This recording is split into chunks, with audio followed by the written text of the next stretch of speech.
Hey, everybody. Welcome to the Breaking Bad Insider Podcast. My name is Kelly Dixon, and I'm here with my executive producer, Vince Gilligan. Hi-yo. The star of our show, Bryan Cranston. Hello. And our executive producer, Michelle McLaren. Hello.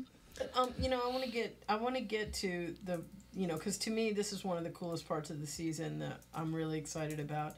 Is Hank decides, hey, I got this case that a friend of mine's on. You got to see this, and they pop in this video of Now you had to explain this to me, you had to explain this to me. So I want you to explain how this came about, because this is actually your version of a karaoke booth in Thailand that Gail would have been at.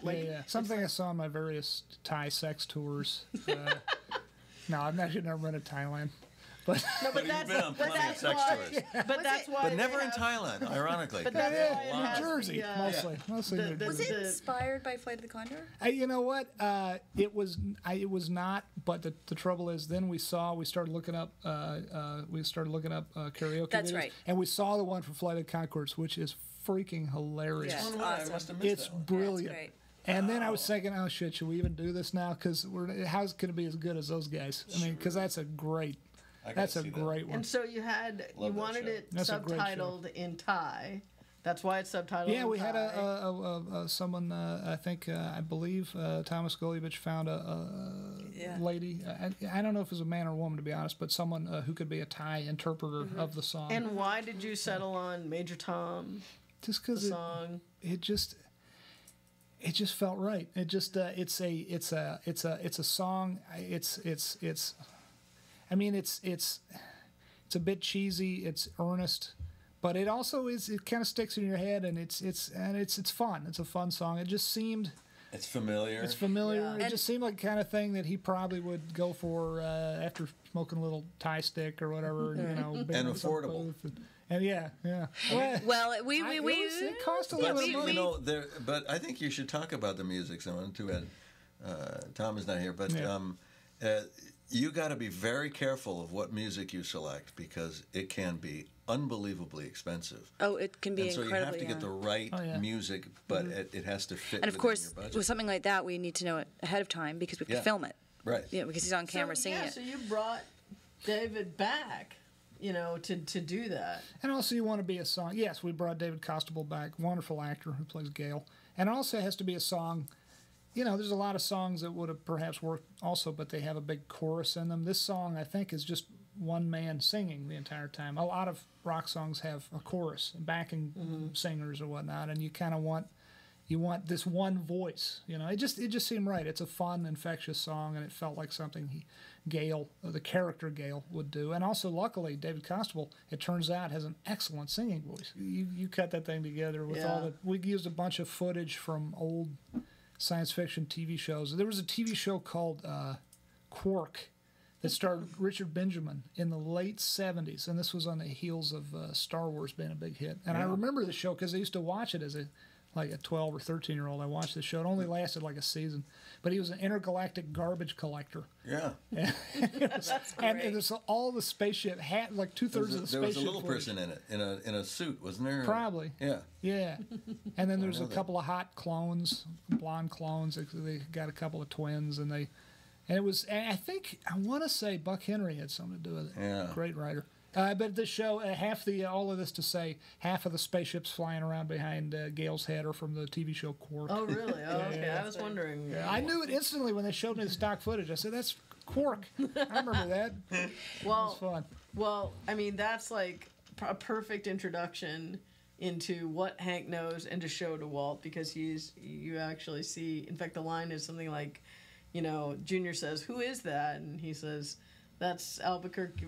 Albuquerque's most wanted. Public enemy number one or something like that. And up until that point, Walt had no idea in any way that Hank, who was recovering from this horrific wound, would be anywhere. I mean, it comes out of left field to Walt. And the look on your face is just awesome. crapped Yeah, I need to mention here too that that I mean, it sounds a little weird, but we are right in the middle of our editing season right now, and so we're about halfway through. And Brian actually hasn't seen any. You haven't seen any of the episodes. I saw the first two at you saw them. At the screening. Oh, okay, we screen for the every year. We've screened so for the cast. But you haven't seen this episode. First two. No, I've only seen two. But this episode we're speaking of, we've seen it.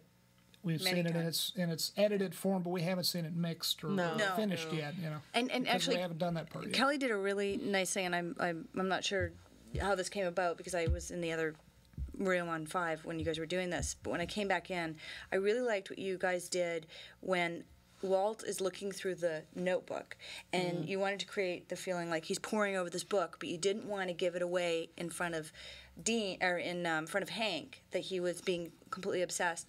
And you did a great thing with I don't know how to even call it, but a quick little montage almost. Those quick cuts of him looking at. That was Vince's idea. He just said, it's really effective. I want it to be like just I don't care. I don't really want Walt to be concerned with what Hank is saying so much as more about what he's looking at. And I said, well, how crazy can I be? And he's like, do what you want. And he kind of left the room, and I just kind of went after it. No, you did it. You did a great job. It's a tricky thing because Walt cannot appear strangely, overly fascinated by this thing because it may read as suspicious to Hank.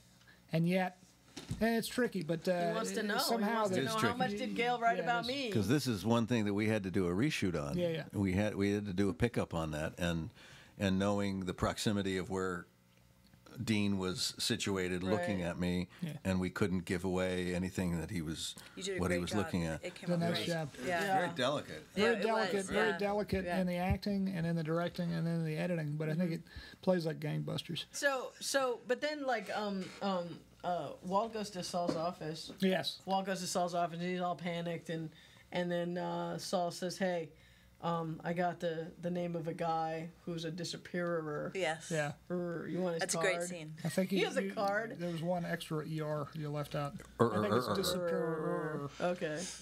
Not disappearer. Yes, you're right. But yeah, it's like, so now, Walt is kind of thinking about the end game. Like, what's going to happen because Hank is is on my trail, and Gus is not going to stand for Jesse, much longer. You're getting your shoes squeezed from both sides there. I know. It's bad. And you're trying to find out, like, what Jesse...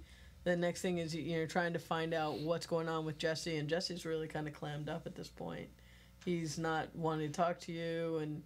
he's in his own private hell. Yeah, he's having this party. He's always cut his hair. Yeah, what was the story? Where'd you guys? Was it hard to find the guys who would get their hair cut on camera? It was, because guys who grow their hair really long are very conscious of their long hair, and chances are they're unlike women who will cut and grow their hair quite often. We understand that your hair will grow. It was really hard to get these guys who were being paid a day rate as an extra to shave their heads. And we ultimately paid them a little bit more. And we found some guys. But we first cast a couple of guys who changed their minds and said, no, I don't want to do it. Oh, really? Yeah. Not on the day? Not on the day, but beforehand. Yeah. What about Aaron cutting... Well, Aaron, it was actually Aaron Paul's idea. So he wanted to do it. Aaron came to us and said... that all the time is he'll cut his hair. Yeah, no, Aaron came to us and said, I think that Jesse should cut his hair, shave his head. That was Aaron Paul's idea. So we went to Vince and and pitched it to Vince, and Vince said, yeah, I like it. I think it's a good idea. It goes with what's happening with the character right now. Good idea. Yeah. So... See you next week for episode 5. Until then... Go Break Bad. Everybody, thank you so much for coming. Thank you, Brian. My pleasure. Vince. Thank you. Michelle. Thank you. Thanks everybody for listening, and go Break Bad. Hey.